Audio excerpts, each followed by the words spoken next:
ओम अज्ञानतिमिरान्धस्य ज्ञानाञ्जनशलाकया चक्षुरुन्मीलितं येन तस्मै श्रीगुरुवे नमः। नमो विष्णुपादाय कृष्णप्रेष्ठाय भूतले श्रीमते भक्तिवेदान्त स्वामीति नामिने नमस्ते सारस्वती देवे गौरवाणि प्रचारिणे निर्विशेष शून्यवादी पाश्चात्य देशतारिणे। जय श्री कृष्णा चैतन्य प्रभु नित्यानंदा श्री अद्वैत गदाधर श्रीवासदि गौर भक्त वृंदा। हरे कृष्णा कृष्णा कृष्णा हरे हरे, हरे राम राम राम हरे हरे। हरे कृष्णा பக்தர் எல்லாருக்கும் இனிமையான காலை வணக்கம். இன்றைய பாகவத சத்சங்க வகுப்புல கலந்துருக்கிற எல்லா பக்தர்களுக்கும் என்னுடைய ஸ்ரீமத் பாகவதம் 2ஆம் ஸ்கந்தம் 8வது அத்தியாயம் பரீட்சித் மகாராஜோட கேள்வி. இன்னைக்கு படிக்கிற ஸ்லோகம் 24, 25. சர்வமேதச்ச பகவான் ரிச்சதோமி அனுபூர்வசக தத்வதோ அர்கசி உதாகர்த்தும் பிரபன்னாய மகாமுனி. பகவானின் பிரதிநிதியாகிய ஓ மகா முனிவரே, உங்களிடம் நான் கேட்ட கேள்விகளுக்கும் எனது விசாரணையின் ஆரம்பத்திலிருந்து என்னால் விசாரிக்கப்படாமல் விட்டு போன கேள்விகளுக்கும் விடையளித்து என்னை திருப்திப்படுத்துவீராக. நான் உங்களிடம் சரணடைந்த ஆத்மாவாகியால் இவ்விஷயத்தில் பூரண அறிவை எனக்கு போட்ட வேண்டுகிறேன். அதாவது அறிவு பெறுவதற்கான 3 வழிகள் இருக்கு. அறிவை பெறுவதற்கான 3 வழி என்னென்னது யாருக்கா தெரியுமா? இல்ல இல்ல நாலேஜ் கேதரிங். எப்படி நமக்கு நாலேஜ் கிடைக்குது? நாலேஜ் கிடைக்கிறதுக்கு 3 வழி என்னன்னா, இங்க ஆன்லைன்ல தெரியுமா? ஸ்ரீலலிதா மாதேஜ். ஹரே கிருஷ்ணா பிரபு. குரு சாது சாஸ்திரம். இல்ல இல்ல அதுல ஒண்ணு கரெக்ட், சாஸ்திரம். சோ ஃபர்ஸ்ட் பிரத்யக்ஷா, தென் அனுமானா, அப்புறம் ஸ்ருதி. பிரத்யக்ஷானா கண்ணால் பார்த்து ஒரு விஷயத்தை கண்ணால பார்க்கும்போது ஒரு அறிவு கிடைக்கும். தென் அனுமானா வியூகம் பண்ணி ஒரு அறிவு வளர்த்துக்கிறது. தென் ஸ்ருதி. ஸ்ருதி அப்படின்னா வேதங்கள், சாஸ்திரங்கள். அப்போ அறிவு பெறுவதற்கு 3 வழி இருக்கு. பிரத்யக்ஷா, அனுமானா, ஸ்ருதி.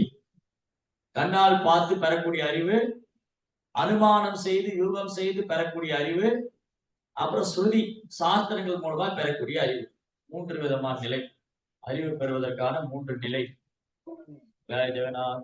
சுபத்திரமையாக்கி. சரி, இப்ப எதுல பக்குவமானது? கண்ணால் பார்த்து பெறக்கூடிய அறிவு பக்குவமானதா, இல்ல அனுமானா யூகம் செய்து பெறக்கூடிய அறிவு பக்குவமானதா, அல்லது சாஸ்திரத்தின் மூலமா பெறக்கூடிய அறிவு பக்குவமானது? ஏன் சாஸ்திரம் மூலமா பெறக்கூடிய அறிவு பக்குவமானது?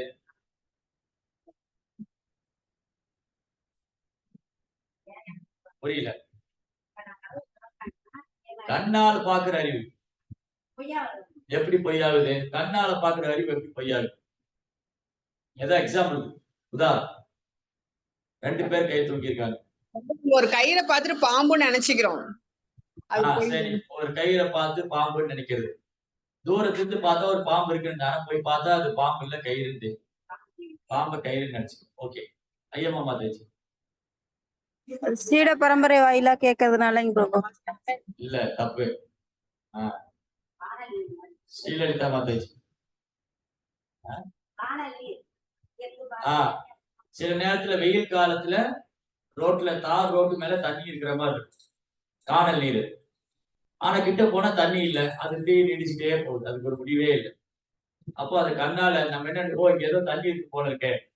ஈவன் பாலைவனத்துல கூட அங்கங்க தண்ணி நிக்கிற மாதிரி இருக்கும். ஒட்டகம் என்ன நினைச்சுக்குவோம், தண்ணி இருக்குன்னு போகும், அங்க தண்ணி இருக்காது. சோ இது கண்ணால் பெறக்கூடிய அறிவு. ஸ்ரீலலிதா மாதாஜி. ஹரே கிருஷ்ணா பிரபு. அதுக்கு நம்ம புலன்கள் குறைபாடா இருக்கிறதுனால கண்ணால பார்க்கக்கூடியது தப்பான ஒண்ணாதான் இருக்கும் பிரபு. சரி, ஓகே, புலன்கள் குறைபாடு. இப்போ நம்ம சில ஹில் ஸ்டேஷனுக்கு போவோம். ஹில் ஸ்டேஷன், மலை பிரதேசம். மலை பிரதேசம் வந்து பாத்தீங்கன்னா தூரத்துல இருந்து பார்க்கும்போது கூர்மையா இருக்கு. தூரத்துல இருந்து பார்க்கும்போது கூர்மையா இருக்கு.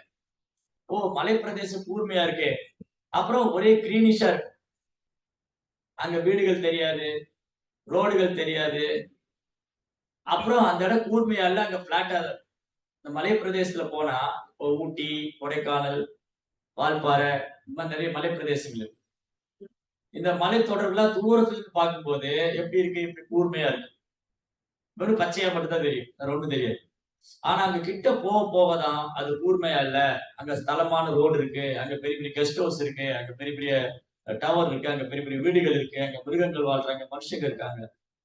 அப்போ தூரத்துல இருந்து பார்க்கும்போது என்னுடைய காட்சி வந்து விளையாது.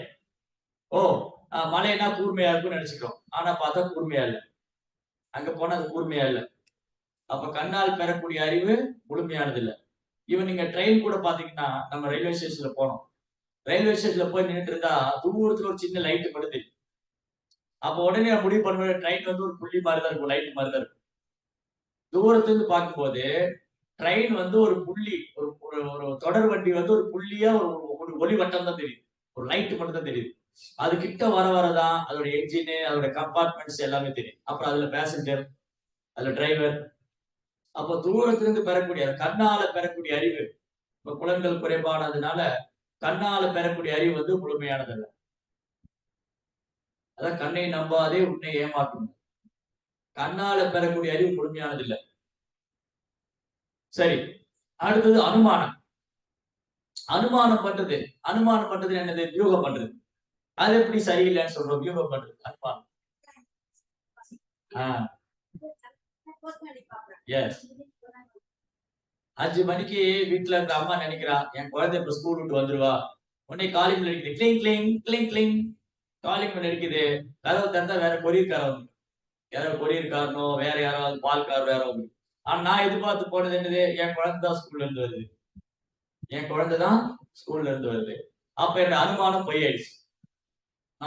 நான் அனுமானம் பண்ணது பொய்யாயிடுச்சு. நான் கண்ணால பாக்குறதும் பொய்யா தெரியுது, பொய்யாகுது. நான் அனுமானம் செய்யறதும் பொய்யாகுது. இதை யாரு பண்றாங்க? விஞ்ஞானிகள் அனுமானம் பண்ணிக்கிட்டே இருப்பாங்க. விஞ்ஞானிகள், மனக்கற்பனையாளர்கள், தத்துவவாதிங்க, இவங்க என்ன பண்ணுவாங்க?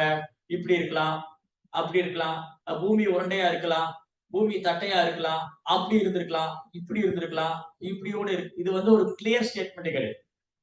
ஒரு கிளியர் ஸ்டேட்மெண்ட், ஒரு தெளிவான ஒரு பதில் கிடையாது. அதுக்கப்புறம் அனுமானம் செய்து தப்பா இருக்கு.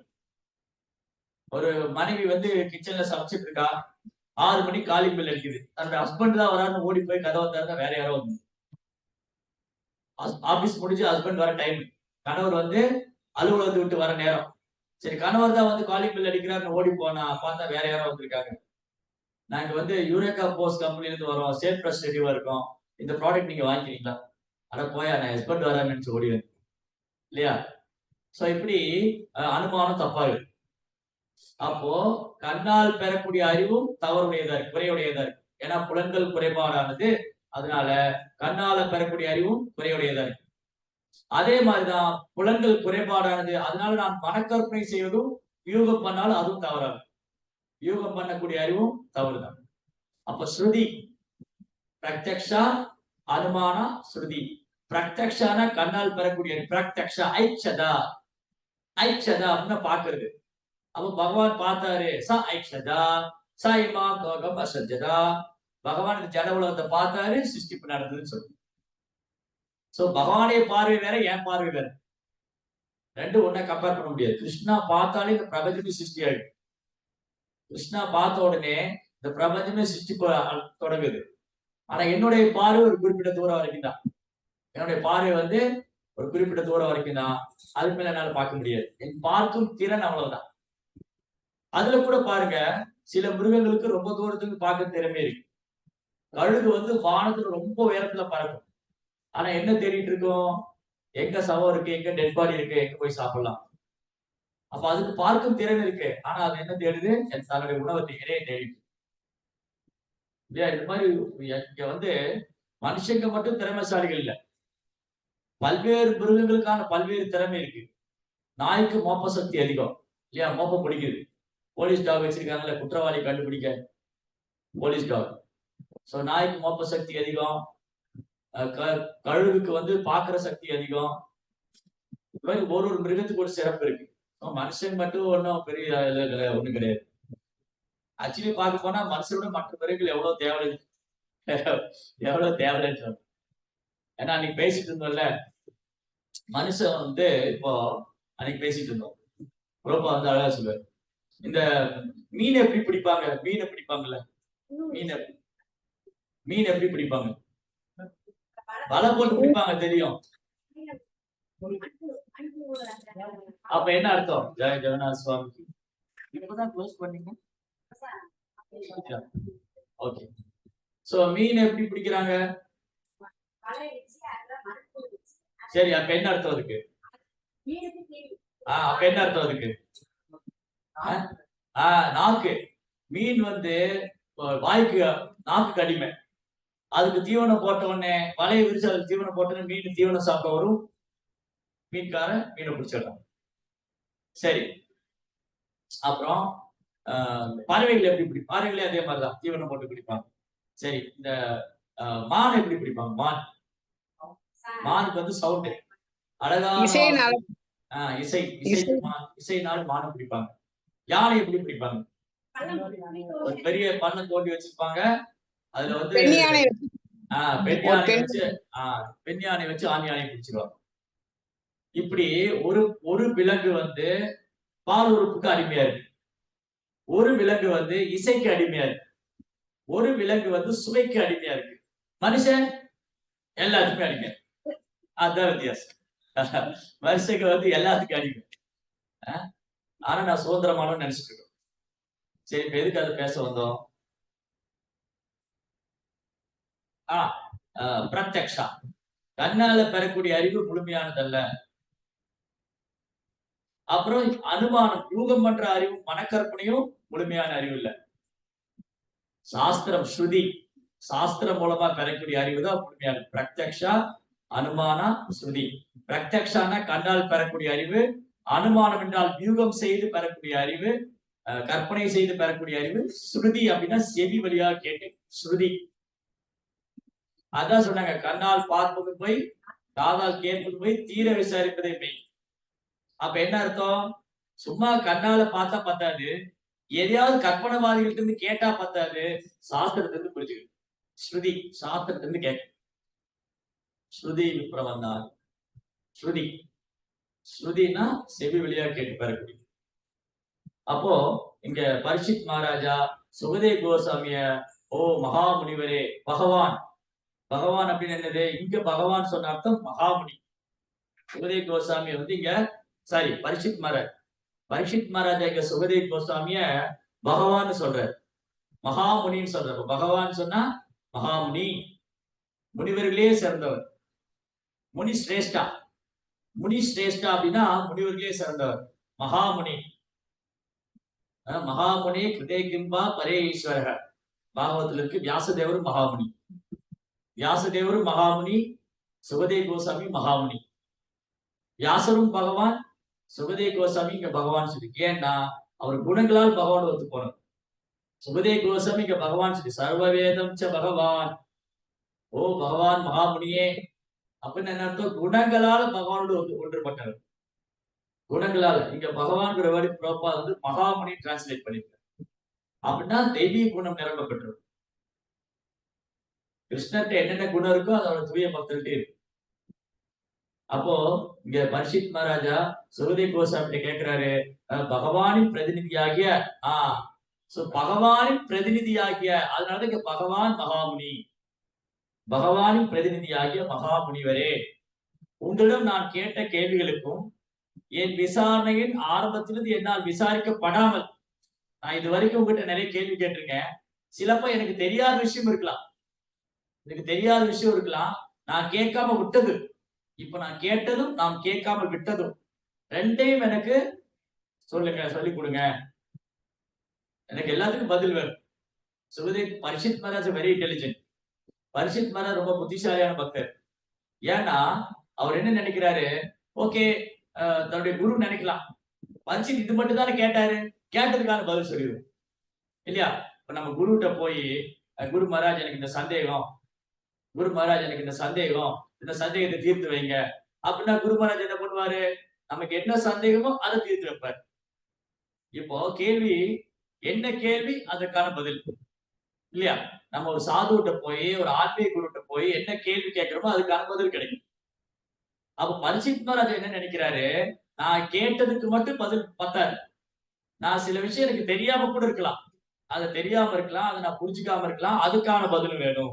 அப்போ ஓ மகாமுனிவரே, ஓ பகவானின் பிரதிநிதியாக மகாமுனிவரே, ஓ சுபதே கோசாமியே, உங்களிடம் நான் கேட்ட கேள்விகள், நான் என்னெல்லாம் உங்ககிட்ட கேள்வி கேட்டிருக்கிறேனோ அது மட்டும் இல்ல, என் விசாரணையின் ஆரம்பத்திலிருந்து என்னால் விசாரிக்கப்படாமல் விட்டு போன கேள்விகள், அது முக்கியமானதா இருக்கலாம், கேட்காம இருந்திருக்கலாம். அப்போ அதையும் விடையளித்து என்னை திருப்திப்படுத்துவீராக. நான் உங்களிடம் சரணடைந்த ஆத்மாவாகியால். அப்போ கேள்வி கேட்கறதுக்கான முறை இருக்கு. ஃபர்ஸ்ட் பிரணிபாதேன, பிரணிபாதேன, அப்புறம் பரிப்பிரஷ்னேன, அப்புறம் சேவையா. பிரணிபாதேன பரிப்பிரஷ்னேன சேவையா. ஒரு உண்மையான ஆன்மீக குருவை தேர்ந்தெடுத்து முதல்ல சரணாகதி, அப்புறம் பணிவா சேவை பண்ணி அடக்கமா கேள்வி கேட்கணும். அப்போ இந்த விஷயத்தில் பூர்ண அறிவு எனக்கு போட்டப்பட வேண்டும். தத்வதக வந்துச்சா அந்த வேர்டு? தத்வதக. தத்வதகர வேர்டு இதுக்கு முன்னாடி எங்கெல்லாம் கேள்விப்பட்டிருக்கோம்? தத்வதக பகவத்கீதையில கேள்விப்பட்டிருக்கோம். தத்வதர்சி, ஏவான் ஏவேதி தத்வதக. தத்வதர்சி, தத்வதக ஜன்ம கர்ம சமே திவ்யம் ஏவம் யோவேதி தத்வதக பக்தியாமாம் அபிஜானாதி யாவான் யசாஸ்மி தத்வதக தத்வித்தி பணிபாதேன பரிப்பிரஷ்னே சேவை உபதேசன ஞானின தத்வதர்சி. தத்வதக தத்வதர்சி. தத்வதக அப்படின்னா கிருஷ்ண பகவானுடைய தெய்வீக லீலைகள் உள்ளது உள்ளவாறு as it is, அது தத்வதக. அந்த தத்வதக தத் தத்னா அவர் பகவான். தத் ஓம் தத் சத். ஓம் தத் சத்னா அந்த பரம்பொருள் நித்தியமானவர். ஓம் தத் சத் அவர் உண்மையா பரம சத்தியம். அந்த பரம்பொருள் பரம சத்தியம் நித்தியமானது. ஓம் தத் சத். ஓ தத்வதக அந்த பரம புருஷர் பரம சத்தியம், அவரை உள்ளவாறு அறிந்து கொள்ள வேண்டுமானால் தத்துவதர்சி, அதை கண்டவர், அதை உணர்ந்தவர், அவரை அணுகணும். சோ பரீட்சித் மகாராஜா ஏன் சுகதே கோசாமி செலக்ட் பண்ணாரு?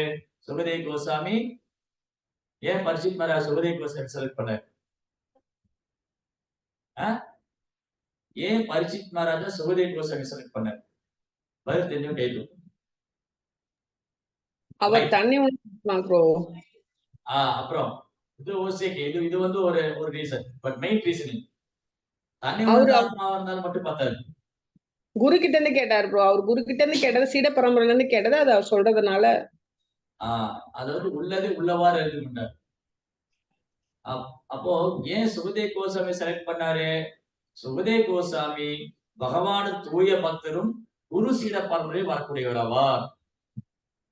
சுகதே கோசாமி பகவானுடைய சீடரும் வியாசருடைய சீடரும் குரு சீட பரம்பரையில் வரக்கூடிய பகவானுடைய பக்தர், பகவானுடைய பக்தரும் வியாசரின் சீடரும் குரு சீட பரம்பரையிலிருந்து வரக்கூடியவருமாவார். அப்ப ஏன் செலக்ட் பண்ணாரு?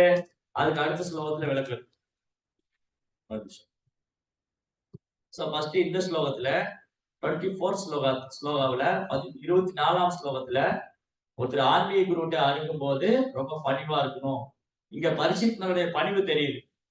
இந்த 24ஆம் ஸ்லோகத்துல பரீட்சித் மகாராஜ் எவ்வளவு பணிவா தன் குரு அணுகிறாரு, எவ்வளவு அடக்கமா கேள்வி கேட்கிறாரு, எவ்வளவு ஆர்வமா உற்சாகமா இருக்காரு. கேள்விதான் சும்மா ஃபார்மாலிட்டி ஒன்று ரெண்டு கேட்டா போதும், இல்ல என்ன சந்தேகம் இருக்கோ அதை மட்டும் கேட்டா போதும் அப்படி நினைக்கல. இந்த வாய்ப்பை பயன்படுத்திக்கிட்டு, ஓ இந்த சபையில சுகதே கோசாமி இருக்காரு, அவருக்கு நான் கேள்வி கேட்கணும் அப்படின்னு இந்த வாய்ப்பை பயன்படுத்திக்கிட்டு அது அவருக்கு தெரிஞ்சது தெரியாது எல்லாத்தையுமே கேட்கிறாரு. அப்படின்னா முதல்ல குரு முன்னாடி முட்டாளா இருக்கு. குரு முன்னாடி முட்டாளா இருக்கணும். எனக்கு எல்லாமே தெரியும், இந்த ஒரு சந்தேகம் தான் இருக்கு, இதை மட்டும் நீங்க கிளியர் பண்ணி கொடுங்க. இப்ப கேள்வி கேட்கறதுக்கான முறை இருக்கு. கேள்வி கேட்கறது முறை இருக்கு. சவால் பண்ற மாதிரி கேள்வி கேட்கக்கூடாது. ஓ நீங்க என்ன குருசிட பரம்புல வரீங்களாச்சு, எங்க சொல்லுங்க பார்க்கலாம். அப்படி சவால் விடக்கூடிய முறையில அல்ல. ரெண்டாவது, எனக்கு தெரியும் அவருக்கு தெரியுதான்னு பார்க்கலாம். எனக்கு விஷயம் தெரியும், எனக்கு பகவத்கீதை பாகவதம் தெரியும், எனக்கு பகவத்கீதையில 18ஆம் அத்தியாயத்துல 65வது ஸ்லோகம் தெரியும், நீங்க சொல்லுங்க பார்க்கலாம் அப்படின்னு அவருடைய அறிவை பரீட்சை பண்றது, டெஸ்ட் பண்றது, பரிசோதனை பண்றது. அப்ப இந்த மாதிரி கேட்கக்கூடாது. எந்த மாதிரி கேட்கக்கூடாது? சவால் பண்ற மாதிரி கேட்கக்கூடாது, குருவையே பரீட்சை பண்ற மாதிரி கேட்கக்கூடாது. அப்புறம் வேணும்னு என்ன பண்றது? குருகிட்ட போய் அவரை வந்து கேள்வி மேல கேள்வி கேட்டு திக்குமுக்காடு செய்யுது, திணறடிக்கிறது. பார்க்கலாம் இவர் எப்படி சொல்லிடுறாரு. ஒரு சாதுட்ட போய் இந்த முறைகள் எல்லாம் கேள்வி கேட்கவே கூடாது. ஒரு சாதுட்ட, ஒரு தன்னை உணர்ந்த ஆத்மாட்ட, ஒரு ஆத்மீக குருட்ட அல்லது தூய பக்தர்கிட்ட போய் பணிவா அடக்கமா சேவை செஞ்சு கேள்வி கேட்கணும். சவால் விடுற எண்ணத்தோடையோ அல்லது குதர்க்கமாவோ அல்லது அவரை வம்புல மாட்டி விட்டுறலாம், இவர் எப்படி பதில் சொல்றாரு பார்க்கலாம், அந்த மாதிரி எல்லாம் பண்ணுவாங்க. யாருன்னா, நீங்க இந்த டிவில எல்லாம் பாத்தீங்கன்னு வச்சுங்களேன், சிலர் ரிப்போர்ட்டர், இந்த உங்களுக்கு ஜேர்னலிஸ்ட் எல்லாம் இருப்பாங்க, பத்திரிகையாளர். அவங்க வேணும்னே ஒரு ஆளை கூப்பிட்டு உட்கார வச்சு கேள்வி மேல கேள்வி கேட்டு திக்குமுக்காட செய்து திணற அடிப்பாங்க. அப்ப என்ன அர்த்தம்? எனக்கு எல்லாமே தெரியும், நீ எப்படி சொல்றேன்னு பார்க்கணும். இந்த மாதிரி மனோபாவத்துல செய்யக்கூடாது. திக்குமுக்காட செய்யுது, கேள்வி மேல கேள்வி கேட்டு திக்குமுக்காட செய்யணும். அப்புறம் எனக்கு எல்லாமே தெரியும், அவருக்கு தெரியுதா பார்க்கலாம். அப்புறம் அவரை வந்து நான் அவருடைய அறிவை பரிசோதனை பண்ணலாம், குருக்கு இது தெரிஞ்சிருக்கா பார்க்கலாம். இதெல்லாம் கேட்கக்கூடாத வழிமுறை. இந்த மாதிரி முறையில கேட்டா பதில் கிடைக்காது. அந்த பதில் நமக்கு மனசுக்குள்ள போகாது. It's not a process. இது வழிமுறை அல்ல. பிரணிபாதேன பரிப்பிரஷ்னேன சேவையா, இதுதான் வழிமுறை. இந்த முறையில தான் கேட்கணும். அப்புறம் வேற என்ன சொல்லியிருக்காங்க இங்க? சீடருக்கு கேள்வி கேட்பது என்பது அத்தியாவசியம். கேள்வி கேட்கணும், ஆனா எப்படி கேட்கணும்? கேள்வி கேட்டாதான் பதில் கிடைக்கும். ஒரு சாதுவுடைய சங்கம் கிடைக்கும், அவங்களுக்கு கேள்வி கேட்கணும். நீங்க பாகவதத்துல பாருங்க, ஃபுல்லா கேள்வி பதில் தான். பகவத்கீதை ஃபுல்லா கேள்வி பதில் தான். உபநிஷத்து ஃபுல்லா கேள்வி பதில் தான். ஒரு ஒரு மன்னருடைய அரண்மனைக்கு எப்போ தண்ணி உணர்ந்த ஆத்மாக்கள் தான் கேள்வி பதில் தான். யுதிஷ்டருடைய அரண்மனைக்கு நாரதர் வந்தா ஃபுல்லா கேள்வி பதில். யுதிஷ்டிரர் வந்து பீஷ்மர்கிட்ட போனா ஃபுல்லா கேள்வி பதில். பரிசித் மகாராஜா சூதே கோசாமி சந்திச்சா கேள்வி பதில். சூத கோசாமி சவுனகாதி முனிவரை சந்திச்சப்போ கேள்வி பதில். கிருஷ்ணர் அர்ஜுனனை சந்திச்சப்போ கேள்வி பதில். அப்ப இந்த கேள்வி பதில் எல்லாம் உலகத்துக்கு நன்மை தரக்கூடியது. அதனால பரிசித் மகாராஜா பக்குவமான கேள்விகளை உடையவராக இருந்ததால் அவர் சிறந்தது ஒரு எடுத்துக்காட்டாவார். சோ கேள்வி கேட்கணும். எது? ஆன்மீக முன்னேற்றத்துக்காக கேள்வி கேட்கணும். குருகிட்ட போய் பௌதிக முன்னேற்றத்துக்காக கேள்வி கேட்கக்கூடாது, ஆன்மீக முன்னேற்றத்துக்காக கேள்வி கேட்கணும். ஒரு சீடரற்ற வெறும் காட்சிக்காக அவர் ஆன்மீக குரு அணுக வேண்டிய அவசியம் இல்லை. ஓ நான் ஒரு சீடரா போயிட்டேன், அதனால என் குருகிட்ட போறேன், அந்த மாதிரி ஒரு காட்சி பொருளா இருக்கக்கூடாது. ஆன்மீக குருவானவரு நம்ம வீட்டுல சும்மா மாட்டி வைக்கிற போட்டோ காட்சி பொருள் அல்ல, அழகு சாதனம் அல்ல. எங்க வீட்டுல வந்து நான் குருமராஜோட போட்டோ பெருசா மாட்டி வச்சிருக்கேன். நிறைய பேர் பண்ணுவாங்க. வெளியில என்ன பண்ணுவாங்க? கிருஷ்ண பக்தி இல்லாதவங்க, சம்பிரதாயத்தில் இல்லாதவங்க அவங்க வீட்டுல பெரிய சாமிஜி போட்டோ எல்லாம் மாட்டி வச்சிருக்காங்க. இந்த சாமிஜி அந்த சாமிஜி, அவர் சிரிச்சுட்டு பெரிய தாடி வச்சு போஸ் எல்லாம் கொடுத்துட்டு இருப்பாரு. அது வெறும் வீட்டு காட்சி பொருள் தான், ஒரு காட்சி பொருளா பிரேம் பண்ணி மாட்டி வச்சிருக்காங்க.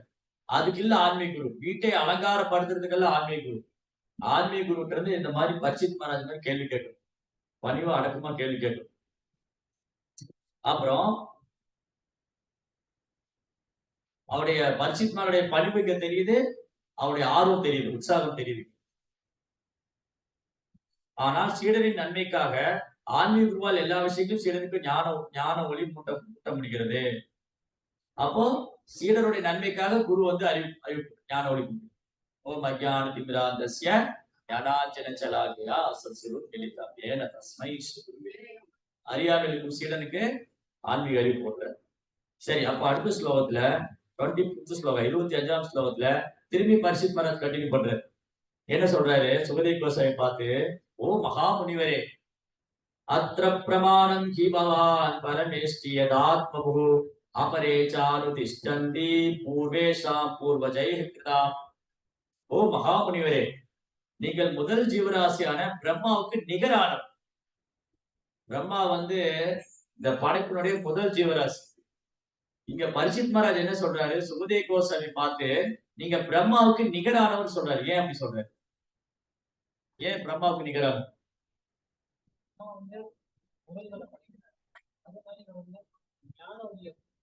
இல்ல இல்ல, ஏன் இங்க பரிசித் மகாராஜா சுகதே கோசாமியை பார்த்து பிரம்மாவுக்கு நிகரானவர் சொல்றாரு? பதில் தெரிஞ்ச கைது.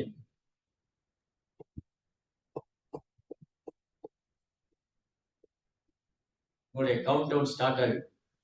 ஒரு தடவை ஹரே கிருஷ்ணா மந்திரம் சொல்றதுக்குள்ள நீங்க பதில் சொல்லணும். ஹரே கிருஷ்ணா கிருஷ்ண கிருஷ்ணா ஹரே ஹரே, ஹரே ராம் ராம் ராம் ஹரே. டைம் முடிஞ்சு போச்சு. ஏன்னா பரிசித் மகாராஜா சுகதே கோசாமி பார்த்து ஏன் வந்து நீங்க பிரம்மாவுக்கு நிகரானவர்னா, கிருஷ்ணர் பிரம்மாவுக்கு என்ன உபதேசம் போட்டினாரோ அதே விஷயம் உள்ளபடி வந்திருக்கு, கொஞ்சம் கூட மாறல. அதனால பிரம்மாவுக்கு என்ன நாலேஜ் இருக்கோ, பிரம்மா எப்படி கிருஷ்ணரால் ஆசீர்வதிக்கப்பட்டவரோ, பிரம்மா எப்படி படைப்பின் ஆரம்பத்துல கிருஷ்ணரால் ஆசீர்வதிக்கப்பட்டு பகவானே நேரடியாக உபதேசிக்கப்பட்டாரோ அதே உபதேசம் சுகதே கோசாமி கிடைச்சிருக்கு. அது மட்டும் இல்ல, சுகதே கோசாமி கருவில் இருக்கும் போதே பகவான் அவர் பண்ணியிருக்காரு, நீங்க வெளியில வாங்க, உங்களை மாய பிடிக்காது, நான் பாத்துக்கிறேன். சோ பிரம்மாவும் கிருஷ்ணரால் ஆசீர்வதிக்கப்பட்டவர், சுகதே கோசாமி கிருஷ்ணரால் ஆசீர்வதிக்கப்பட்டவர். பிரம்மாவுடைய அந்த பரம்பரையில சுகதே கோசாமி வரனால almost equal to Brahma. Same knowledge, அதே அறிவு கொஞ்சம் கூடி மாறாம மேல இருந்து அப்படியே இறங்கி வருது. பிரம்மா, நாரதா, வியாசா, சுகதே கோசாமி. சோ அதனால பரிசித் மகாராஜ் சொல்றாரு, இந்த முந்தைய ஆச்சாரியருக்கு சற்று குறைந்தவர் அல்ல சுகதே கோஸ்வாமி. சோ பிரம்மா, ஓ மகாமுனிவரே, நீங்க முதல் ஜீவராசியான பிரம்மாவுக்கு நிகரானவர். முந்தைய தத்துவவாத கற்பனைகளால் பின்பற்றப்படுவதை போல வழக்கமாக இருந்து வருவதை மட்டுமே மற்றவர்கள் பின்பற்றுகின்றனர். சோ இங்க 2 டிஃபரன்சியேஷன் இருக்கு. அடுத்தது இங்க 2 வேறுபாடு இருக்கு. ஒன்று, வியாசத்திலிருந்து வந்தா அது சீட பரம்பரை தான். கரெக்டா? வியாசத்திலிருந்து வந்தா சீட பரம்பரை. சுகதே கோசாமி வியாசத்திலிருந்து வந்தார். ஆனா இங்க 2 வேறு சீட பரம்பரை. என்னன்னா 6 தத்துவங்கள் இருக்கு, அவங்களும் வியாசனுடைய சீடர்கள் தான். 6 தத்துவவாதிகள் யார் யாரு? கபிலர், கனாதனர், அஷ்டவக்ரர், பதஞ்சலி, ஜெய்மினி, கௌதமர். 6 பேர். இந்த 6 பேரும் பிரம்மாவுடைய சீடர்கள் தான். கௌதமர், கபிலர், கனாதனர், அஷ்டவக்ரர், ஜெய்மினி, பதஞ்சலி. இந்த 6 பேர். இந்த 6 பேருமே வியாசனுடைய சீடர் தான். அவங்களுக்கு பரம்பரை இருக்கு. அப்புறம் சுகதே கோசாமி வியாசனுடைய சீடர் தான், அவருக்கு பரம்பரை இருக்கு. ஆனா என்ன டிஃபரன்ஸ்னா, என்ன வித்தியாசம்? வியாசருடைய சீடர் தான் சுகதே கோசாமி, வியாசருடைய சீடர் தான் கௌதமர், கபிலர், கனாதனர், அஷ்டவக்ரர், பதஞ்சலி, ஜெய்மினி.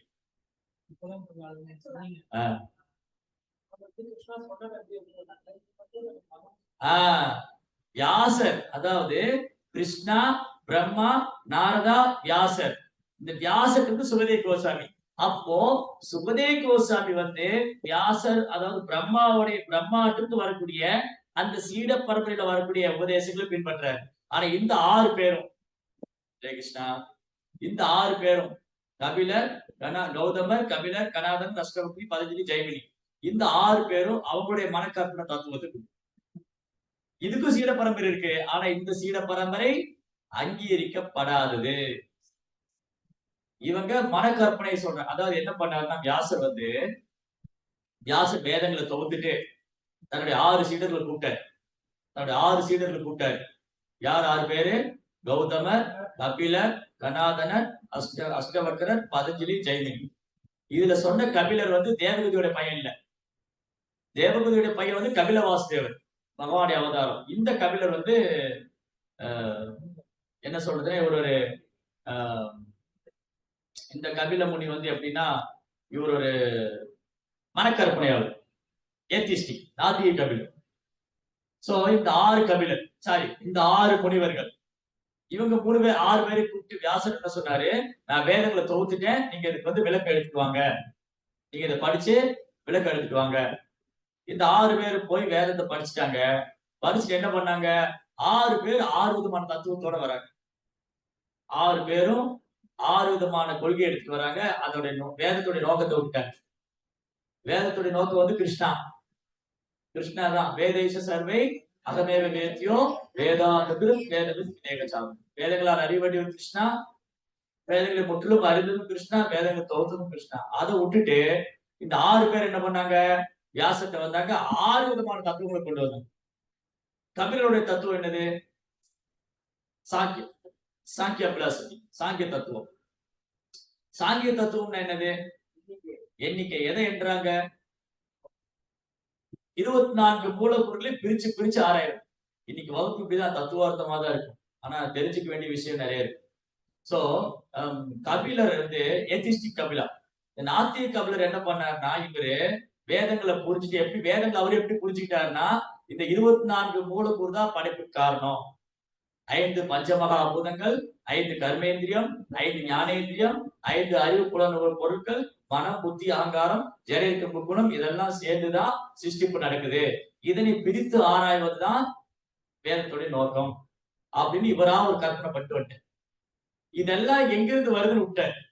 இதெல்லாம் எங்கிருந்து வருது? இந்த 24 மூலக்கூறுகள் மகத்தத்துவத்துக்கு வருது. மகத்தத்துவம் யாருக்கு வருது? பகவான் இருந்து வருது. அப்போ இந்த சாங்கிய தத்துவம்னா என்னன்னா, சாங்கிய தத்துவத்தின் 24 மூலக்கூறுகளை பிரிச்சு ஆராய்ந்து ஆராய்ந்து இறுதியில் என்ன முடிவுக்கு வரணும்? இதுக்கெல்லாம் ஆதாரம் கிருஷ்ணா. இதுக்கெல்லாம் ஆதாரம் கிருஷ்ணா. அதனாலதான் பகவத்கீதையுடைய 2ஆம் அத்தியாயம் சாங்கிய தத்துவம். பகவத்கீதையுடைய 2வது அத்தியாயம் சாங்கிய தத்துவம். சாங்கிய தத்துவம் என்ன சொல்லுது? கிருஷ்ணர் என்ன சொல்றாரு? சாங்கிய தத்துவமும் பக்தி தொண்டும் வேறு வேறுன்னு பாக்குறவங்க முட்டாளு சொல்ற. சாங்கிய தத்துவம் பக்தி தொண்டு வேறு வேறு இல்ல. அப்ப என்ன அர்த்தம்னா, சாங்கிய தத்துவத்துல நான் இந்த உடல் எல்லாம் ஆத்மா, இந்த 24 மூலக்கூறு நான் கிடையாது, அப்ப எனக்கு மேல ஒரு பரமாத்மா இருக்காரு, இந்த 24 மூலக்கூறுக்கு பகவான் தான் ஆதாரம் என்று பக்தி தொண்டை நோக்கி அழைத்து வருவதுதான் சாங்கிய தத்துவம். அதனாலதான் தேவகுதியின் புதல்வரான கபில வாசுதேவர் இதே சாங்கிய தத்துவத்தை எடுத்துட்டு பக்தி தொண்டு சொன்னார். எந்த கபிலர் ஏத்திஸ்டிக் கபிலர் வந்து சாங்கிய தத்துவத்தை வச்சுட்டு மனக்கற்பனை பண்ணி ஏதோ குழப்பி விட்டார். அந்த மனக்கற்பனை பண்ணி அந்த ஏத்திஸ்டிக் கபிலர் நாத்திக கபிலர் என்ன பண்ணாரு? இந்த 24 மூலக்கூறு ஆதாரம் சொல்லிட்டாரு. அதனால இங்க பகவான் கபில தேவர் தேவகுதியின் புதல்வர் அவர் அதே அந்த சாங்கிய தத்துவத்தை எடுத்துட்டு வந்துட்டு பக்தி தொண்டை எஸ்டாப்ளிஷ். பகவத்கீதையிலும் கிருஷ்ணா என்ன பண்றாரு? சாங்கிய தத்துவத்து மூலமா பக்தி தொண்டை சொல்றாரு. இந்த 24 மூலக்கூறுல சொல்றாரு, ஆத்மா பற்றி சொல்றாரு, பரமாத்மா பற்றி சொல்றாரு, பௌதிக இயற்கை பற்றி சொல்றாரு, ஆத்மா பற்றி சொல்றாரு, பரமாத்மா பற்றி சொல்றாரு. அப்போ இந்த கபிலர் நாத்திக கபிலர் என்ன பண்ணாரு? இந்த தத்துவத்தை கொண்டு வந்தார், சாங்கிய தத்துவம். சரி, அடுத்தது ஜெய்மினி. ஜெய்மினி தத்துவம் வந்து கர்ம மீமாம்சா. எல்லாத்துக்கும் கர்மா தான் காரணம். என்ன நடந்தாலும் கர்மா, என்ன நடந்தாலும் கர்மா தான் காரணம். அந்த கர்மா ஏன் ஏற்பட்டது, அதுல என்னென்ன கர்ம வினைகள் இருக்கு, அதோட அப்படியே அது ரூட் காஸ் போகும்போது கிருஷ்ணாட்ட வந்து நிற்கும். ஜீவாத்மா வந்து கிருஷ்ணரை மறந்ததுனாலதான் தவறு செய்யறாங்க. தவறு செய்யும் போது அதற்கான உடல் எடுக்கிறாங்க. காரணம் குணசங்கசிய, ஒரு குறிப்பிட்ட குணத்தினால ஒரு உடல் எடுத்து கஷ்டப்படுறாங்க. இதெல்லாம் அவர் சொல்லல. ஆனா கர்மா கர்மா கர்மா எல்லாம் கர்மா தான் காரணம், கர்ம வினைதான் காரணம், கர்ம வினைதான். இது ஜெய்மினியோட தத்துவம். பதஞ்சலி யோக சாஸ்திரம், யோக தத்துவம், அதாவது அஷ்டாங்க யோகா, இந்த யோகம் மூலமாக இறைவனை அடையலாம் பதஞ்சலி. அப்புறம் கபிலர், பதஞ்சலி, ஜெய்மினி, அஷ்டவக்ரர், கௌதமர், கனாதனர், இவங்க வேறு வேறு தத்துவம். இவங்க ஒவ்வொருத்தரும் வந்து உத்தர மீமாம்சா, ஒருத்தர் கர்ம மீமாம்சா, ஒருத்தர் வந்து இந்த நியாய சாஸ்திரா, இந்த மாதிரி ஒண்ணு இருக்கு. இவங்க எல்லாருமே என்ன பண்ணாங்க? அவங்க கற்பனை தான் சொன்னாங்க. அவங்களா இமேஜின் பண்ணிட்டு கற்பனை வந்து சொன்னாங்க. அவங்களுக்கு சீட பரம்பரை இருக்கு. பட் அந்த சீட பரம்பரை எப்படி ஆகும்னா தவறான பாதையில் போயிடும். கிருஷ்ணாட்டு ரொம்ப தூரம் போயிடும். அதனாலதான் இங்க பரிசித் மகாராஜ் என்ன சொல்றாரு? ரொம்ப அழகா சொல்றாரு. ஓ மகாமுனிவரே, நீங்கள் முதல் ஜீவராசன பிரம்மாவுக்கு நிகரானவர். முந்தைய தத்துவவாத கற்பனைகளால், முந்தைய தத்துவவாத, அப்போ சுகதேவ கோசாமி பேசுறதுக்கு முன்னாடி சில தத்துவவாத கற்பனைகள் இருக்கு. ஏன்னா அந்த சபையில அவங்க எல்லாம் உட்கார்ந்துருக்காங்க. பரிசித் மகாராஜா உடலா விடக்கூடிய இடத்துல இவங்க எல்லாம் இருக்காங்க. கபிலர், கனாதனர், அஷ்டவக்ரர், பதஞ்சலி, ஜெய்மினி இவங்க எல்லாம் உட்கார்ந்துருக்காங்க. வியாசரும் அங்க இருக்காரு, நாரதரும் அங்க இருக்காரு. பரிசித் மகாராஜா உடலை விட தயாராயிட்டாருன்னா அந்த சபையில வியாசர், பெரும் மகா முனிவர்கள், நாரதர், வியாசர், அப்புறம் வந்து இந்த ஜெய்மினி, பதஞ்சலி, அஷ்டவக்ரர் எல்லாம் உட்கார்ந்திருக்காங்க. ஆனா ஏன் ஏன் இப்ப புரியுதா? ஏன் வந்து பரிட்சித் மகாராஜ் சுகதேவ் கோஸ்வாமி செலக்ட் பண்ணாரு? ஏன்னா இந்த முந்தைய தத்துவங்கள்லாம் என்ன சொல்லுது? இந்த முந்தைய தத்துவங்கள்லாம் வழக்கம் போல இருந்து வருவதை மட்டுமே மற்றவர்கள் பின்பற்றுகின்றனர். மற்றவங்க எல்லாம் இந்த கற்பனையில வாழ்ந்துட்டு இருக்காங்க. அவருக்கு தெரியல அல்டிமேட் கோல், வாழ்க்கையோட இறுதி லட்சியம் கிருஷ்ணா. வாழ்க்கையில இறுதியா பகவானை அடையணும். அவர்தான் பரம சத்தியம், அவர்தான் பரம்பொருள், அவர்தான் பரமாத்மா, அவர்தான் சச்சிதானந்த சொருபி, அவர்தான் முழுமுதற் கடவுள். அதை இவங்க விட்டுட்டாங்க. அதை இவங்க விட்டுட்டாங்க. அதனாலதான் சுகதேவ் கோஸ்வாமி இங்க ஸ்பெஷல். சரி, அடுத்தது அப்ப அடுத்த ஒரு சந்தேகம் வரலாம். சரி, ஓகே. அந்த சபையில வந்து இவங்க ஜெய்மினி, அஷ்டவக்ரர், பதஞ்சலி, கௌதமர், கபிலர், கணாதனர் இவங்க எல்லாம் இருக்காங்க. சரி, இவங்க எல்லாம் வந்து மனக்கற்பனை பண்ணி பல பல தத்துவங்களை சொல்லியிருக்காங்க. ஆனா அவங்கள வந்து பரிட்சித் மகாராஜ் ஏத்துக்கல. அவங்க கிட்ட பரிட்சித் மகாராஜ் போல. அவங்க கிட்ட பரிட்சித் மகாராஜ் கேள்வி கேட்கல. ஏன்னா இவங்க எல்லாம் மனக்கற்பனையாளர். இவங்க எல்லாம் முடினாலே மென்டல் ஸ்பெகுலேட்டர் தான், மனக்கற்பனையாளர். சோ இவங்க இந்த 6 பேரும் மனக்கற்பனையாளர்கள். அதனால சுகதேவ் கோஸ்வாமி அவர் பரிட்சித் மகாராஜ் அவங்கள்ட்ட போல. சுகதேவ் கோஸ்வாமி செலக்ட் பண்ணாரு. ஏன் சுகதேவ் கோஸ்வாமி செலக்ட் பண்ணுவாங்க? வியாசர் இருக்காரு, நாரதர் இருக்காரு. நாரதரும் வியாசரும் மனக்கற்பனையாளர் கிடையாது. அவங்க சுகதேவ் கோஸ்வாமியுடைய ஆசிரியர். சுகதேவ் கோஸ்வாமியுடைய குரு வந்து வியாசர், அவருடைய குரு நாரதர். அப்போ பரம் குரு சுகதேவ் கோஸ்வாமிக்கு போதனை சொன்ன குருவோடைய குரு பரம் குரு. பரம் குரு நாரதர் அங்க இருக்காரு. ஆன்மீக குரு வியாசர் இருக்காரு. ஆனா பரிட்சித் மகாராஜ் ஏன் சுகதேவ் கோஸ்வாமி செலக்ட் பண்ணாரு? நாரதர் மட்டும், நாரதர் பியூர் டிவோட்டி, தூய பக்தர். அவரு நாரதரை காட்டில ஒரு பக்தர் எங்க? பக்தர்களே சிரோமணி நாரதர். நாரதருக்கு நிகரான அவரோட உயர்ந்த ஒரு பக்தர் கிடையாது. வியாசதேவர் பகவானால் சக்தி அளிக்கப்பட்ட அவதாரம். வேத வியாசர், வேதங்களை தொகுத்தவர், மகாமுனி. ஏன் அவர்கிட்ட விட்டுட்டு பரிட்சித் மகாராஜ் சுகதேவ் கோஸ்வாமி செலக்ட் பண்றாரு?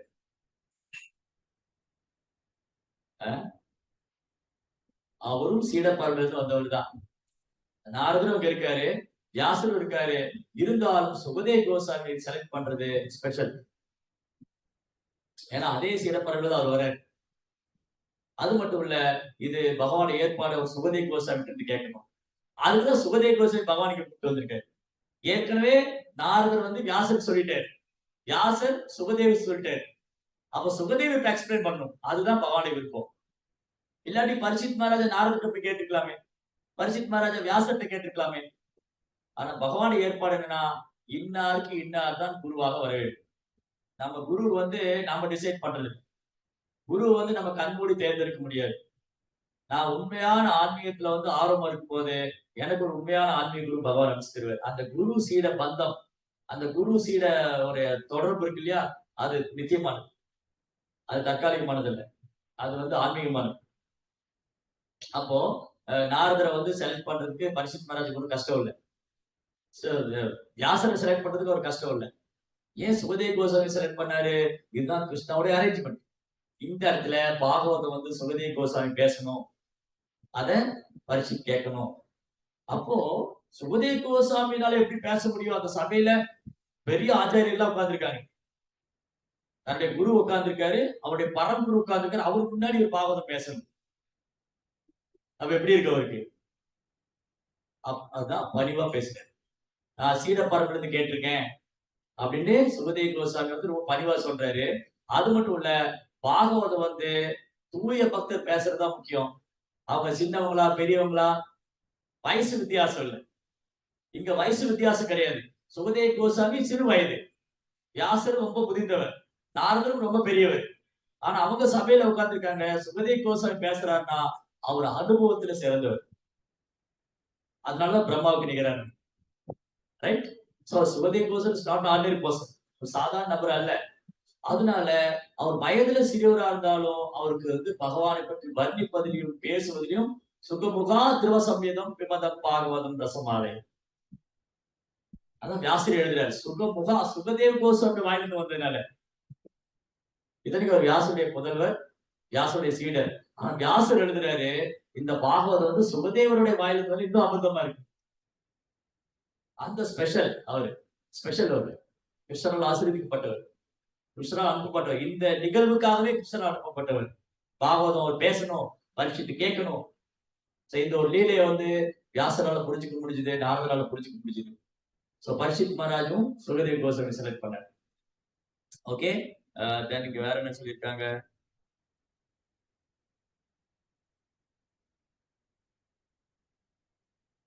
சீடப்பரை மூலமாக ஒருவர் பெறவில்லை என்றால் அவன் பூர்ண ஆன்மீக உடல். அப்போ சீட பரம்பரை மூலமா இந்த நாலேஜ் எடுத்துக்கலைன்னா அவர் வந்து கம்ப்ளீட் குருவா இருக்க முடியாது. அவர் பூர்ணமான ஆன்மீக குருவா இருக்க முடியாது. அவர் ஆன்மீக குருவா ஏற்றுக்க முடியாது. அதான் பகவத்கீதை ஏவம் பரம்பரா பிராப்தம் இமம் ராஜஸ்ய உதுகு. இந்த பகவத்கீதா, இந்த ஞானம், இந்த ஆன்மீக தத்துவம் வந்து பரம்பரை பரம்பரை அறிக்கை வருது காலங்காலமா. சாஸ்திர அறிவற்ற தத்துவவாதி ஒருவர் ஒரு தத்துவ கோட்பாட்டை எவ்வளவு பக்குவமான முறையில் வழங்கினாலும் அது குறையுடைய மனதால் உண்டாக்கப்பட்டதாக இருப்பதால் அத்தகைய அறிவு ஒருபொழுதும் பூர்ணமானதல்ல. நீங்க நிறைய பேர் பேசுறாங்க, நிறைய மனக்கற்பனையாளர்கள், தத்துவவாதிகள் எல்லாம் இருக்காங்க. பட் அது பூர்ணமானதல்ல. அதனாலதான் நம்ம அங்கீகரிக்கப்பட்ட அதிகாரப்பூர்வமான ஆச்சாரியத்திற்கு கேட்கணும். அப்போ இந்த இந்த சபையில் இருந்த வெறும் ரிஷிகள் கூட அவர்களுடைய சீட பரம்பரை உண்டு, ஆனால் அவர்கள் அங்கீகரிக்கப்பட்டவர்கள் அல்ல. அவருக்கும் சீட பரம்பரை இருக்கு. கபிலருக்கு சீட பரம்பரை உண்டு, கடாலனுக்கு உண்டு, அஷ்டவக்ரர், ஜெய்மினி எல்லாருக்கும் இருக்கு. But it is not authorised சீட பரம்பரை. அப்ப அத்தரைஸ்டு அதிகாரப்பூர்வமான அங்கீகரிக்கப்பட்ட சீட பரம்பரை 4 தான். பிரம்ம மாத்துவ கௌடி வைஷ்ணவ சம்பிரதாயம், ருத்ர சம்பிரதாயம், ஸ்ரீ சம்பிரதாயம், குமார சம்பிரதாயம். இது 4 தான் அங்கீகரிக்கப்பட்டது. இது இல்லாம எண்ணற்ற சம்பிரதாயங்கள் இருக்கு, அது அங்கீகரிக்கப்படாது. அப்போ ஒருத்தர் வாதாடலாம், ஒருத்தர் வந்து வாதாடலாம், நானும் சீட பரம்பரை தான் கேட்டிருக்கேன். சிலர் வந்து சொல்லலாம், நாங்க வந்து சிங்கேரி மடத்தை ஃபாலோ பண்றோம், நாங்களும் சீட பரம்பரையில தான் வரோம், எங்களுக்கு மடம் இருக்கு, எங்களுக்கு குரு இருக்காரு. நாங்க அந்த ஆதீனத்தை ஃபாலோ பண்றோம், எங்களுக்கு மடம் இருக்கு, எங்களுக்கு குரு இருக்காரு. ஆனா அது அங்கீகரிக்கப்பட்டதா? நாங்க கபிலருடைய வம்சத்துல வர்றோம், நாங்க கனாதரோட வம்சத்துல அந்த பரம்பரையில வர்றோம், நாங்க கௌதம கோத்திரம், கௌண்டன்ய கோத்திரம், அப்புறம் பாரத்வாஜ கோத்திரம், இந்த மாதிரி ரிஷிகளுடைய கோத்திரம் எல்லாம் இருக்கு. நாங்க இந்த கோத்திரத்துல வரோம், நாங்களும் பரம்பரை தான். No, that is not authorised. அது பரம்பரையா இருந்தாலும் அங்கீகரிக்கப்பட்டது இல்லை. அங்கீகரிக்கப்பட்ட ஆச்சாரிய சம்பிரதாயம் எங்கிருந்து? பகவான் இருந்து தொடங்கும். இதுவும் பகவான் இருந்து தொடங்கினாலும் இது அங்கீகரிக்கப்படல. பகவான் தான் வேதம் கொடுத்தாரு பிரம்மாவுக்கு, அதே வேதத்தை பிரம்மா நாரதர் கொடுத்தாரு, அதே வேதத்தை பிரம்மா வியாசர் கொடுத்தாரு, வியாசருக்கு இந்த 6 சீடர்கள் கொடுத்தாரு. ஆனா இந்த 6 பேருமே அங்கீகரிக்கப்பட்டவர்கள். காரணம் ஏன் இந்த 6 பேர் அங்கீகரிக்கப்படல? ஏன்னா அவங்க ஓன் மென்டல் ஸ்பெகுலேஷன், அவங்க மனக்கற்பனை கொண்டு வந்தாங்க. ஒருத்தர் ஒருவருடைய இமேஜ் பண்ணி கொண்டு வந்தாங்க. இது இந்த வழியை பண்ணலாம், இந்த வழியை ஃபாலோ பண்ணலாம், இந்த வழியை அவங்க வேதத்தை எடுத்துக்கிட்டு அவங்க ஒரு ரூட் போட்டு வர்றாங்க. பட் ஆனா பிரம்மா என்ன பண்ணாரு? பகவான் கொடுத்த அப்படியே அதே ரூட்ல நாரதர், அதே ரூட்ல வியாசர், அதே ரூட்ல பரிசுத்தர். அவங்க ஒரு ரூட் போடல. பகவான் இருந்து வந்த வேதத்துக்கு அவங்க ஒரு பாதை போடல. அதே பாதையை பின்பற்றிட்டு பகவான் என்ன சொன்னாரோ அதேதான். அப்ப வேதத்துல என்ன சொல்லியிருக்கோ, வியாசர் என்ன சொல்ல வராரோ அதை புரிஞ்சுட்டு அதேதான். அவங்க ஒரு தனி ரூட் போடல, அவங்க கற்பனை பண்ணி ஒரு பாதை உருவாக்கல. அதனால அதான் டிஃபரன்ஸ். 2 பேருமே பரம்பரையா இருந்தாலும், இந்த 6 பேரும் பரம்பரையா இருந்தாலும், ஏன் சுகதேவ் கோஸ்வாமி பெஸ்ட்னா அவர் அங்கீகரிக்கப்பட்டார்.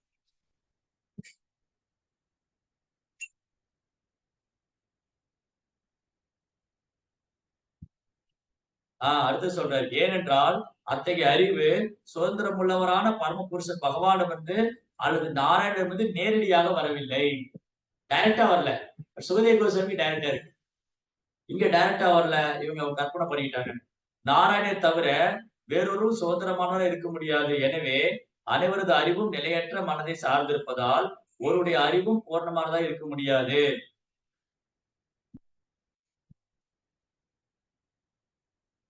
சிஸ்டம், பரம்பரா சிஸ்டம். இப்படி நம்ம அறிவு பெறுவதற்கான வழி, நாம் அறிவை பெறுவதற்கு சரியான வழி என்னன்னா, அங்கீகரிக்கப்பட்ட அதிகாரப்பூர்வமான ஆச்சாரிய சம்பிரதாயம். அதுதான் பர்ஃபெக்ட் கொஸ்டின், பர்ஃபெக்ட் ஆன்சர். ரொம்ப தனிய புத்தகங்கள் போட்டிருக்கு. பக்குவமான கேள்வி, பக்குவமான பதில். பக்குவமான கேள்வி பக்குவமான சீடர் இருந்து வருது, பக்குவமான பதில் பக்குவமான குரு இருந்து வருது. பரீட்சித் மகாராஜா பக்குவமான சீடர், சுகதேவ் கோசாமி பக்குவமான குரு. சோ சீடருக்கு என்ன கேட்கணும்னு தெரியுது, எப்படி கேட்கணும்னு தெரியுது, குருவுக்கு என்ன சொல்லணும், எப்படி சொல்லணும்னு தெரியுது. இதுதான் எக்ஸாம்பிள். இதுதான் சிறந்த உதாரணம். அறிவு பெறுவதற்கான சரியான வழி வந்து ஒரு சீடர் பணிவாக அடக்கமாக ஆன்மீக குரு அன்னைக்கு அவருக்கு சேவை பண்ணி கேட்கணும். அவருக்கு எல்லாம் தெரிஞ்ச மாதிரி காமிக்கூடாது, எதுவுமே தெரியாத மாதிரி கேட்கணும். சைதன்ய மகாபிரபு சொன்னாரு, என் குரு முன்னாடி போய் நான் முட்டாள். என் குரு என்ன சொன்னார், நீ ஒரு முட்டாள், உனக்கு வேதம் படிச்சா புரியாது, நீ ஹரே கிருஷ்ணா மந்திரம் சொல்லுங்க. அந்த காசி மாநகரத்துல பிரகாசானந்த சரஸ்வதி 60,000 சீடர்களோட இருக்காரு. அவர் மகாபிரபு ஒரு இளம் சன்னியாசி. மகாபிரபு பார்த்தா அப்படி சூரியனை போல பிரகாசிக்கிறார். தாமரை போல கண்கள், பறந்து விரிந்த தோள்கள், முழங்கால் வரை நீண்ட கரங்கள், அப்படி ஆஜானு பாகவத், ஆஜானு லம்புத புஜோ, ஆஜானு லம்புத புஜோ, கனகாவதாரோ, கனகாவதாரம், கோல்டன் ஃபார்ம், கோல்டன் அவதார். விஷ்கம்பரோ ரிஜவரோ யுக தர்ம பாலோ, சங்கீத கமலாய தாக்ஷோ, கமலாய தாக்ஷா, தாமரை போல கண். இந்த அகிலத்துக்கே ஆதாரம் விஸ்வம்பர். சைத்தன்யா அப்படி பேர் விஸ்வம்பர். துஜாவரோ, இருபுற பெய்தூர்லயே டாப் மோஸ்ட், உயர்ந்தவர். சோ இப்படி சைத்தன்ய மகாபிரபு அவர் குரு முன்னாடி போயிட்டு தன்னை ஒரு முட்டாள் மாதிரி காமிச்சிட்டார். ஆன்மீக குரு சொன்னாரு, அவரு சைத்தன்ய மகாபிரபு ரொம்ப பணிவா சொல்றாரு. யாருக்கு? அந்த மாயாவாதிகள்கிட்ட. மாயாவாதிகிட்ட சொல்றாரு, என்ன ஆன்மீக குரு என்ன பார்த்து நீ ஒரு முட்டாள்னு சொன்னாரு, உனக்கு வேதாந்தம் எல்லாம் படிச்சா புரியாது, உனக்கு வேதாந்தம் படிச்சா புரியாது, நீ போய் ஹரே கிருஷ்ணா மந்திரம் சொல்றாரு. அவர் என்ன மந்திரம் கொடுத்தாரோ அதை சொல்ல ஆரம்பிச்ச என் கண்ணுல இருந்து அருவி மாறி கண்ணீர். உடம்பெல்லாம் மயிர் குத்துட்டே இருக்கு, நாவெல்லாம் தொழுதலுக்குது. நான் சில நேரம் பாடுறேன், சில நேரம் சிரிக்கிறேன், சில நேரம் ஆடுறேன், சில நேரம் ஓடுறேன், சில நேரம் மயங்கி விழுந்துடுறேன். அப்ப என் குருட்ட போனேன், குரு மகாராஜ் எனக்கு எந்த மாதிரி நாமம் கொடுத்தீங்க, என்னால என்ன கட்டுப்படுத்திக்கவே முடியல. நாமளும் குரு மகாராஜ் அதே நாமம் தான் வாங்கியிருக்கிறோம். நாமளும் குரு மகாராஜ் அதே நாமம் தான், ஹரே கிருஷ்ணா கிருஷ்ண கிருஷ்ணா ஹரே ஹரே, ஹரே ராமா ராம ராமா ஹரே ஹரே. ஆனா நம்மளால தூக்கத்தை கட்டுப்படுத்த முடியல. அதனால சாண்டிங் பண்ணும்போது தூக்கத்தை கட்டுப்படுத்த முடியல, மனதை ஒருநிலைப்படுத்த முடியல, நாமத்துல ருச்சி வரல. ஆனா சைதன்ய மகாபிரபு குருகிட்ட போய் சொன்னாரு, என் உடம்பெல்லாம் மயிர் குத்துட்டு இருக்குது, கண்ணெல்லாம் கண்ணீர் வருது, உடம்பெல்லாம் தழுதெடுக்கு, நாவெல்லாம் தழுதெடுக்குது, சில நேரம் அழுவுறேன், சில நேரம் மயங்கி விழுந்துடுறேன், சில நேரம் ஓடுறேன், பைத்தியக்கார மாதிரி ஓடுறேன். என் குரு மகாராஜ் சொன்னாரு, எஸ் வெரி குட், நல்ல சிம்டம் உனக்கு, கண்டினியூ பண்ணினாரு, கண்டினியூ பண்ணு. சோ சைத்தன்ய மகாபிரபு அப்படி ஒரு மனோபாவத்தில் இருக்கிறார். பிரேமத்தை நாமம் சொல்லி இந்த பிரேமத்தை அனுபவிக்கிறார். அவர் என்ன சொல்றாரு, நயனம் கலச சுதாரையா வதனம் கத்கத ஹிருதயாக்கிரா உலகே நிசிதே கதா நவநாம கிரகணே பிரவிஷதி. பகவானே, எப்ப உங்க நாம சொல்லி கண்ணுல கண்ணீர் வரும், எப்ப என் நா தழுதலுக்கும், எப்ப இதெல்லாம் மகாபிரபு நடந்துட்டு இருக்கு. ஆனா மகாபிரபு எப்படி பணிவா பிரார்த்தனை செய்யறாரு, பகவான் இடத்துல எப்படி பிரார்த்தனை பண்றாரு, உங்க நாம சொல்லும்போது எப்ப கண்ணுல தண்ணி வரும், எப்ப என் உடம்புல மயிர் குத்தி நிற்கும், எப்ப என் நா தழுதலுக்கும். This is the difference. Mahaprabhu sanding பண்றதுக்கு நாம ஜெபம் பண்றதுக்கு வித்தியாசம். நாமளும் சாண்டிங் பண்றோம், மாலை எடுத்தோடனே கொட்டாய வருது, 2 மாலை சொல்ல உடனே தூக்கம் வருது, இல்லாட்டி மனசு எங்கேயோ ஓடிடுது. அது பண்ணலாமா, இது பண்ணலாமா, இன்னைக்கு என்ன சமைக்கலாம், இன்னைக்கு யார் வருவா, என்ன 1008 ப்ரோக்ராம் வச்சு 1008 ப்ரோக்ராம் வச்சு. சரி, அப்புறம் என்னாச்சு, சைத்தன்ய மகாபிரபு சொன்னாரு அந்த சன்னியாசி கிட்ட, நான் ஒரு முட்டாள், என் குரு சொன்னாரு, அதனாலதான் நான் வந்து வேதாந்தம் படிக்கல, நான் சாண்டிங் பண்ணிட்டு இருக்கேன். அதுக்கப்புறம் மகாபிரபு தன் பணிவுனால அந்த மாயாவாதிகளை வசப்படுத்திட்டார்.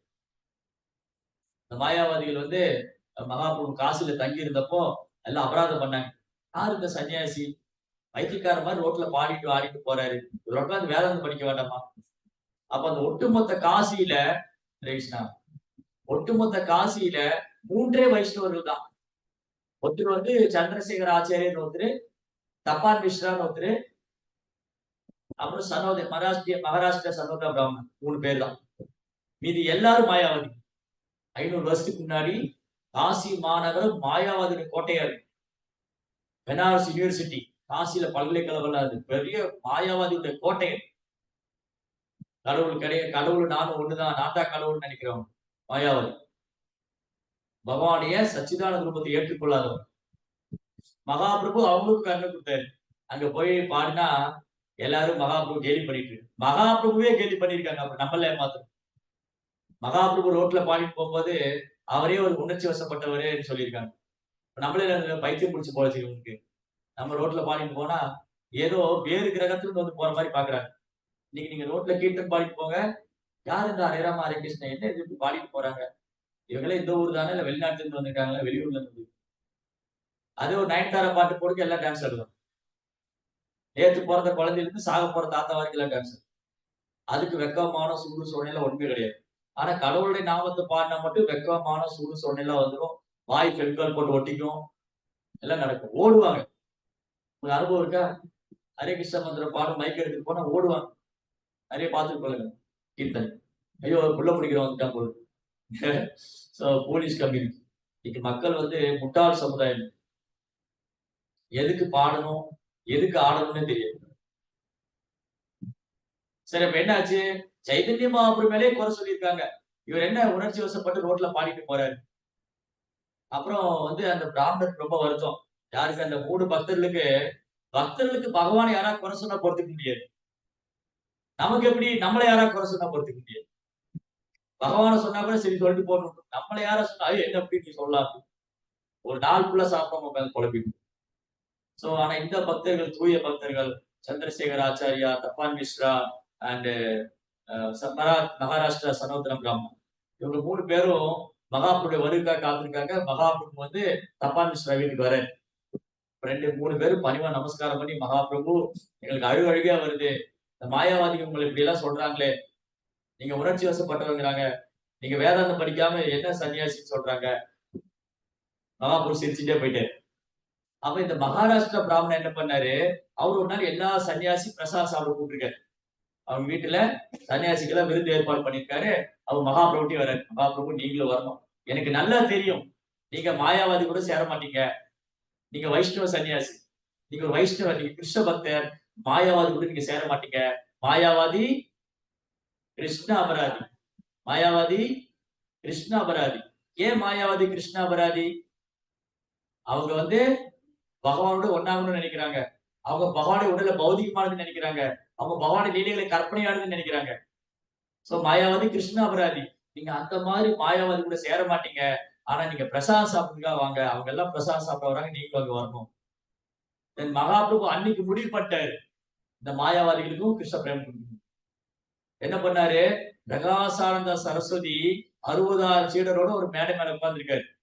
மகாபிரபு வந்து ரொம்ப பணிவோட, முன்னெல்லாம் அந்த வீட்டுக்குள்ள நுழையும் போது கால் கழுவுறதுக்கு ஒரு இடம் இருக்கும். இன்னைக்கு அந்த இடத்துலயும் ஒரு பிளாட்டை போட்டு வச்சுட்டான். முன்னெல்லாம் கால் கழுவுறதுக்கு ஒரு இடம் வச்சிருப்பாங்க. வெளியில போயிட்டு வந்தா கை கால் அலம்பிட்டு உள்ள வருவாங்க. இன்னைக்கு அதுக்கெல்லாம் இடம் இல்லை. இப்போ அங்கேயே ஒரு கடை கட்டி விட்டா காசு கிடைக்குமான்னு பார்ப்போம். ஆனா முன்னே இது வழக்கம் இருந்தது. எப்போ வீட்டுக்குள்ள வந்தாலும் கோயிலுக்கு போறவங்க வீட்டுல போறோம் கை கால் அலம்பிட்டு உள்ள வரும். வெளியில போறோம், ஏதாவது மிதிச்சுட்டு வந்திருப்போம், ஏதாவது கிருமிகள்லாம் மேல இருக்கும், அது மாதிரிலாம் ஒரு பியூரிபிகேஷன். வீட்டுக்குள்ள சுத்தமா வரணும், கோயிலுக்கு சுத்தமா போகணும். இதே காலையில் பேசிட்டு இருந்தோம். இன்னைக்கு ஞாயிற்றுக்கிழமை, இன்னைக்கு முகூர்த்த நாளுக்கு நிறைய பேர் காலையில எழுந்து குளிச்சிருக்காங்க, அல்லாட்டி குளிக்க மாட்டாங்க. இன்னைக்கு முகூர்த்த நாளா போயிட்டதுனால நிறைய பேர் காலையில எழுந்திரிச்சு குளிச்சுட்டு வெள்ளையும் சொல்லியுமா கல்யாணத்துக்கு போறாங்க. இதே இன்னைக்கு முகூர்த்தம் இல்லைன்னு வச்சுக்கங்களேன், இதுல 3/4 பேர் காலையில் குளிக்க மாட்டாங்க, பல்லே விலைக்கு. அதான் கலியுகம். சரி, என்ன ஆச்சுன்னா மகாபிரபு வந்து கை கால் அலப்புற இடத்துல கை கால் வாஷ் பண்ணிட்டு அங்க உட்காந்துருக்காரு. இந்த பார்த்த உடனே இந்த பிரகாசம் பொறுத்துக்க முடியல. என்ன ஒரு சன்னியாசி இவரு அங்க போய் உட்கார்றாரு. அது மட்டும் இல்ல, சைதன்ய மகாபிரபுடைய உடல் அப்படி சூரியன் போல தேஜஸ், இளம் சன்னியாசி. அப்படியே பிரகாசானந்த சரஸ்வதி தன்னுடைய ஆசனத்துக்கு எழுந்து போய் அவர் கையை பிடிச்சி, ஓ நாராயணா, நீங்க நாராயணர், அங்க போய் உட்காருங்க, எங்க பக்கத்துல வந்து உட்காருங்க, நீங்க ஒரு சன்னியாசி. பிரகாசானந்த சரஸ்வதி மறைமுகமா சைதன்ய மகாபிரபு நாராயணன் ஒத்துக்கிறார். இந்த மாயாவாதியோட வேலை என்னன்னா, யாராவது ஒருத்தர் சன்னியாசி எடுத்துட்டா அவன் நாராயணர் ஆயிட்டாரு. யாராவது ஒருத்தர் சன்னியாசி எடுத்துட்டா அவன் நாராயணன். அதான் அவங்க என்ன சொல்லுவாங்க, தந்தஹரண மாத்திரேன, தந்தஹரண மாத்திரேன நர நாராயணபவே. நீங்க எப்போ சன்னியாசி எடுத்துக்கிட்டீங்களோ, மாயாவாத ஸ்கூல்ல என்னன்னா, நீங்க எப்போ சன்னியாசி எடுத்தோ நீங்க நாராயணர் ஆயிட்டீங்க. அதான் நீயும் நாராயணா, நானும் நாராயணா, ரோட்ல போற எல்லாம் நாராயணா. இதுதான் மாயாவாதம். சோ மாயாவாதி என்ன நினைக்கிறான், ஓ இவர் வந்து சன்னியாசி எடுத்துட்டாரு, ஒரு நாராயணர் ஆயிட்டாரு, இவர் இந்த உடல் எல்லாம் பிரம்மன் உணர்ந்துட்டாரு, இப்போ அவர் பிரம்மம் ஆயிட்டாரு, அவர் கடவுளு. அந்த மாதிரி பிரகாசன சரஸ்வதி மகாபிரபு சொன்னாரு. ஆனா மகாபிரபு சொல்றது 100க்கு 100 கரெக்ட். ஏன்னா அவர் கௌர நாராயணன், அவர் நாராயணர் தான்.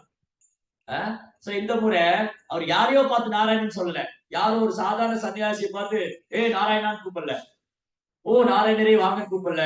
இவர் கூப்பிட்டது முற்றிலும் சரி, சைதன்ய மகாபிரபு கௌரி நாராயணன். இந்த நாராயணனுக்கு அவர்தான் ஆதாரம். அப்படி தன்னை அறியாமலே அவர் மகாபிரபு சேவை பண்ணாரு. மகாபிரபு கை பிடிச்சு, ஓ நாராயணரே நீங்க அங்க உட்காருங்க, எங்க பக்கம் வந்து உட்காருங்க, நீங்க அங்க போய் உட்காருங்க, அது அசுத்தமான இடம், இங்க வந்து பக்கத்துல உட்காருங்க, நான் உங்களுக்கு வேற ஒன்று சொல்லிக் கொடுக்குறேன். மகாபிரபு வந்து ரொம்ப பணிவா பேசி அவங்க எல்லாம் கவர்ந்துட்டேன்,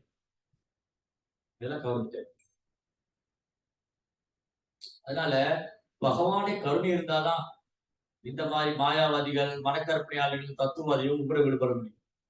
பகவானை கருணை இல்லாம இவங்களுக்கும் கிருஷ்ண ஒன்று கிடைக்காது. அது முழுக்க முழுக்க பகவானை கருணை இருக்கு. சோ அதனால இவங்க தத்துவம் எல்லாம் இப்படிதான், கிருஷ்ணாவோட ஒன்னாயிரணும், கிருஷ்ணரே கிடையாது, கடவுளே இல்லை, இதெல்லாம் இதனால திருப்பி இவங்களா கற்பனை பண்ணிக்கணும். இந்த மாதிரி மனக்கற்பனையாளர்கள், தத்துவவாதிங்க, பௌதிகவாதிங்க, மாயாவாதிங்க, இவங்களுக்கெல்லாம் யாருடைய கருணை? பகவானுடைய கருணை இருந்தால் அல்லாது, அல்லது ஒரு தூய பக்தருடைய கருணை. ஒரு தூய பக்தருடைய கருணை கிடைக்கிற வரைக்கும் இவங்க எல்லாம் வெயிட் பண்ணிட்டு. மகாபிரபு அவங்கள நிறுத்தி ஆட்கொண்டார். இதே same formula Sanatan Goswami follow பண்ணு. சனாதன் கோஸ்வாமி சைத்தன்ய மகாபிரபு முன்னாடி வந்து, மகாபிரபு என்னால பெரிய பண்டிதன்கிறாங்க, நான் 4 வேதம் படிச்சவங்கிறாங்க, ஆனா நான் யாருன்னு எனக்கு தெரியல, யாமி ஆமே முறை ஜாப்பா தோப்பா த்ராய், எனக்கே 3 வகையான துன்பம், நான் ஏன் கஷ்டப்படுறேன், தயவுசெய்து எனக்கு சொல்லிக் கொடுங்க. இதுதான் ஆன்மீக குரு அணுகுவதற்கான வழி, பணிவு. சைத்தன்ய மகாபிரபு இந்த பணிவை வெளிப்படுத்தினார், சனாதன் கோஸ்வாமி இந்த பணிவை வெளிப்படுத்தினார், இங்க பரிஷித் மகாராஜ் அந்த பணிவை வெளிப்படுத்துறார், சுகதேவ் கோஸ்வாமி அந்த பணிவை வெளிப்படுத்த. எல்லா பக்தர்களும் பரிவான பக்தர்களா இருக்காங்க, தூய பக்தர்கள்லாம். ஆனா நம்ம பக்தியே இல்ல, கொஞ்சம் கொஞ்சம் பக்தி பண்றோம், அப்பப்போ விட்டு விட்டு பண்றோம், அதுக்கே தலைப்புலா இருக்காங்க. சோ அந்த பொய் அகங்காரத்தை தூக்கி போட்டு, நான் பகவானுடைய சேவகனுடைய சேவகனுடைய சேவகனுடைய சேவகன், அதுதான் என்னுடைய ஒரிஜினல் உண்மையான அடையாளம். அதனால எனக்கு ரொம்ப அழகான வர்ணனை. அங்க பல்வேறு முனிவர்கள் இருந்தாலும் பரிஷித் மகாராஜா சுகதி கோஸ்வாமி தேர்ந்தெடுக்கிறாரு, ஏன்னா அவர் அங்கீகரிக்கப்பட்ட அதிகாரப்பூர்வமான ஆச்சாரி. அங்க வந்து அங்கீகரிக்கப்பட்ட அதிகாரப்பூர்வ ஆச்சாரியர் நாரதர் வியாசர் இருந்தாலும் சுகதேவ் கோஸ்வாமி கேட்கறது இன்னும் ஸ்பெஷல். அதுக்காக அவங்களே வெயிட் பண்ணிட்டு இருக்காங்க, சுகதேவ் கோஸ்வாமி வரட்டும் பேசட்டும், அவர் பேசுறது கேட்கறதுக்கு. அவர் குரு பரகுருவும் ஆகலாம் உட்காந்து. அப்ப பாகவதம் பேசுறவங்களுடைய வயசு முக்கியம் இல்லை, பாகவதம் பேசுற வயசு முக்கியம் இல்ல, அவங்களுடைய அவங்களுடைய ரியலைசேஷன், அனுபவம் தான் முக்கியம். வயது தீர்மானிக்கிறது இல்ல, அவர் எவ்வளவு தூய பக்தரா இருக்காரு, எவ்வளவு அனுபவம் இருக்கு அவர்கிட்ட, அதுதான் முக்கியம். சோ அதனால இந்த எல்லா குவாலிபிகேஷனும் பரிஷித் மகாராஜா சுகதி கோஸ்வாமி இருக்கு, அதனாலதான் ஒரு பிரம்மாவுக்கு நிகரார், பாகவதம் பேச தகுதி உள்ளவர். சோ பாகவதம் கேட்கறதுக்கான தகுதி பரிஷித் மகாராஜ் இருக்கு. அவருக்கு எந்த ஒரு சுயலாபம் இல்ல, சுயநோக்கம் இல்ல, எந்த ஒரு பொய் அகங்காரம் இல்ல. சிம்பிளி வந்து அவரு ரொம்ப பணிவா கேட்கிறாரு, எனக்கு நான் கேட்டது கேட்காது எல்லாம் சொல்லிக் கொடுங்க, எனக்கு தெரிஞ்சது தெரியாது தெரிஞ்சதெல்லாம் ஒண்ணு, நீங்க என்ன சொல்ல என்ன என்னெல்லாம் கேட்கணுமோ அதெல்லாம் சொல்லி, நான் என்னென்ன கேட்கலையோ அதுவும் சொல்லிக் கொடுங்க. சிறந்த example, best example Parikshit Maharaja, Sukhdev Goswami. Hare Krishna. Virendra Shrimad Bhagavatam की, श्रील प्रभुपाद की।